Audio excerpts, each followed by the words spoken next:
right, man, let's talk about what about the Lions trading the number 6 overall pick. Let's talk about it. Thumbs up the video, share the video, subscribe to the channel.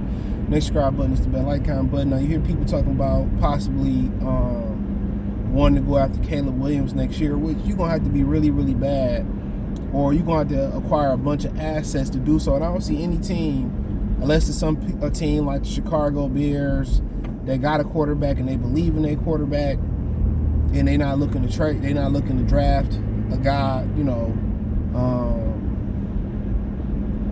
a quarterback because their quarterback went down or whatever, they got a solidified quarterback. So I don't really see a team going in there and drafting, letting Caleb Williams slip unless they got an established quarterback, unless they got an established quarterback. So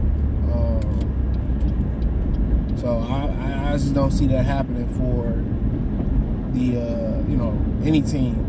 If the Lions are that bad next year, I think it'll be a huge disappointment as for the Detroit Pistons it is this season. I think it'll be a hard disappointment to swallow. But the bright side will be you will be getting a once-in-a-generation type talent in Caleb Williams. Ain't no lottery, nothing like that. But, I think if he came out this year, and they would allow him to come out this year, he'd be by far the number one overall quarterback prospect. Chicago would take him and probably move Justin Fields. That's how good he is. But you could trade number 6, but for that to happen, there got to be somebody up there that falls, or somebody want a quarterback. So you go inside the top five teams. Chicago probably gonna move out of there, so that's gonna be a quarterback. Houston probably gonna take a quarterback. Arizona probably gonna keep Kyler Murray, obviously. Seattle's already talking about, that's what it was, extending Geno Smith.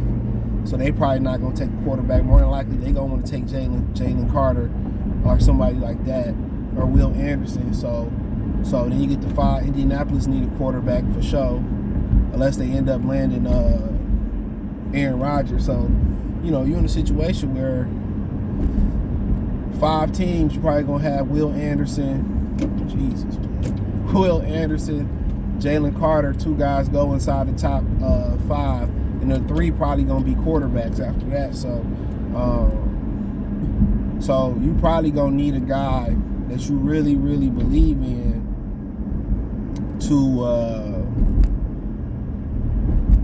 who you really, really believe in to fall. So, or they believe in. So, if 3 go, and let's say it's Bryce, it's CJ, it's Will Levis, and Bryce is supposed to be the hot name. Stroud supposed to be the hot name going right now to go the first quarterback. Then you're looking at somebody got to want Anthony Richardson, or whatever his name is, from Florida, and somebody else gonna have to rise to the talent. And I can see the Lions moving down.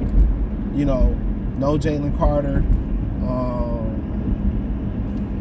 No Jalen Carter, no Will Anderson. I can see them moving down, probably get some compensation next year and running with 17. They might move down from 17 and get some more compensation for next year. I could definitely see that happen. If you don't really believe in nobody up there, why not? Get somebody 1 next year, get they 1 for a couple years, or they 1 next year, or 2 next year, 1. So I could see a situation in which that could be possible. And I think a lot of people infatuated with the quantity of picks. It's the quality of picks that you take. For years, the Lions had drafts where they had a lot of picks and nothing came of it. Think about the quality of the pick. You trying to draft difference makers when you in that top 10, anywhere in the draft. You trying to draft difference makers. When I look up there, I like that Murphy kid from Clemson. I've only dabbled in a few of these guys. So I like the Murphy kid from Clemson. The other one from Clemson, the white boy, I ain't really see nothing special with him. But the kid from the other Murphy dude, I like a big, strong, long kid. But do I really want to take him at 6? No. So yeah, I can see a situation that's, if a quarterback fall, I can see them taking a guy that they really like if it fall, and build, and eventually down the road building around him. Wouldn't be opposed to that.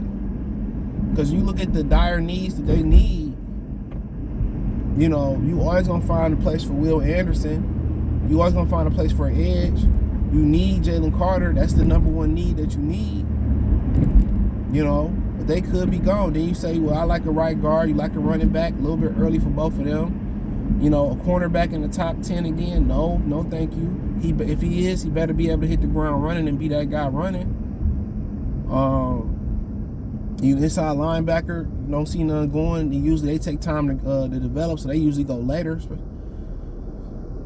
Safety, no, had to be a game changer. So you look, you know, ain't too many, you know, your pressing needs when you get up there is left tackle, it's quarterback. No, if it's usually quarterback, left tackle, pass rusher. Them the three things you looking for. And you know, quarterback, you might, you know, it might be like, you know what, like I don't really see nobody else that I really like love, and maybe it's a reach for the kid from Florida. You put a package in there for him, or you start to develop him. Still got 17 to get a good corner and do some other thing. But if there's a dominant pass rusher there, you in that range, you take him. If Jalen Carter there, you take him. You know, you always gonna make room for pass rushers and, you know, and great interior line. So it'd be interesting, but I wouldn't be opposed to moving out of the first round altogether for future compensation. Wouldn't be opposed to that. Or for future compensation, or moving down with a known commodity.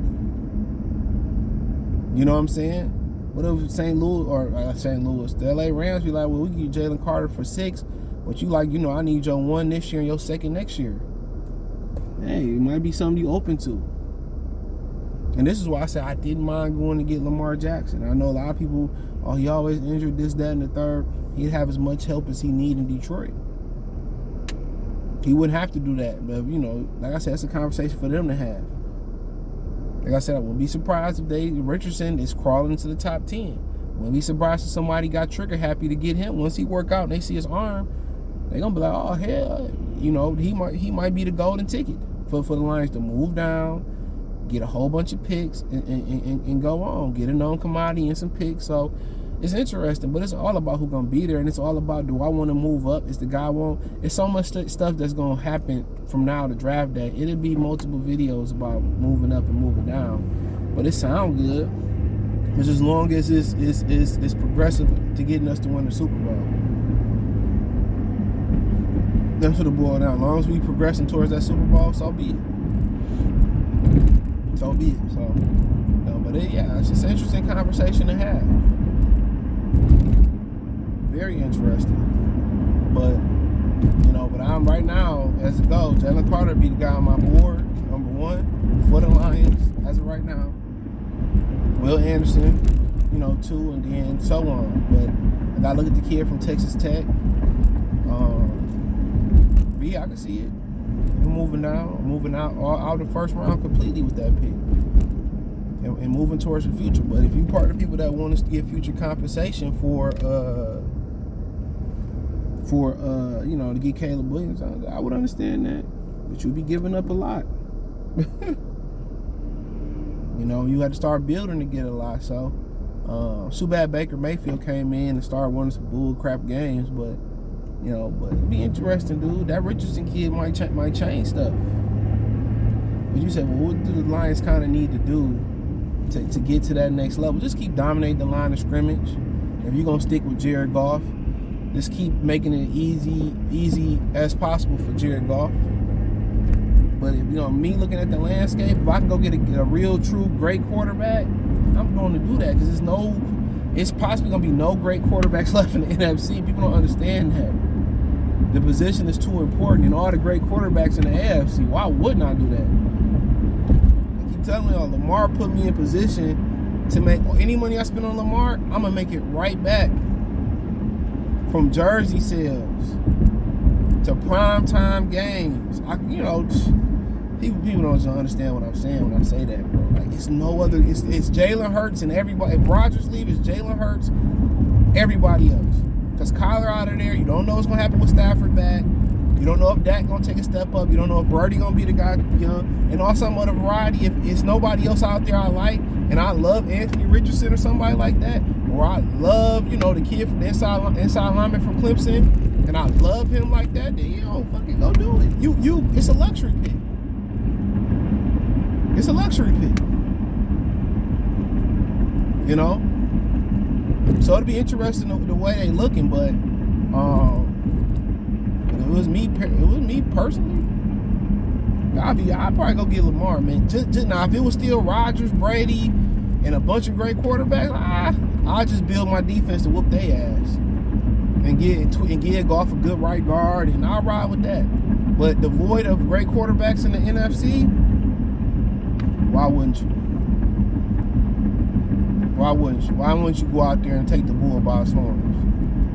But I still won't be mad if they continue to marinate the process and bask and just taking their time. We've been bashed for so long, you know. You don't always have to be the aggressor to go get it. Just build it. You're young enough, just continue to build. So I understand, just as long as they get it right. That's it. But I'm not a fan of a cornerback being in the top 6 though. But if he the best guy, like I said, it's a luxury pick. Go on, do your thing. Go on, do it. So, it's my opinion on it. Let me know what you girls and guys think. But yeah, I mean, it's the draft board gonna shake up so much. And then when I start really digging into these dudes, but the guy, I like the kid from Clemson, Murphy, but I'm not taking him at 6. Bijan Robinson, a little bit I seen in him, one of the dudes I work with said that he got some injury problems. So if he check out medically, he cool with it. So I just highlight. I don't really know, but man, his footwork, his agility is elite, bro. Elite. It's elite. It's elite. But you know, I think they need, you know, if we're gonna stay with Goff, and whoever you get, you need game breakers, bro. I think that's kind of what they missing is oh shit, I'm picking the wrong spot.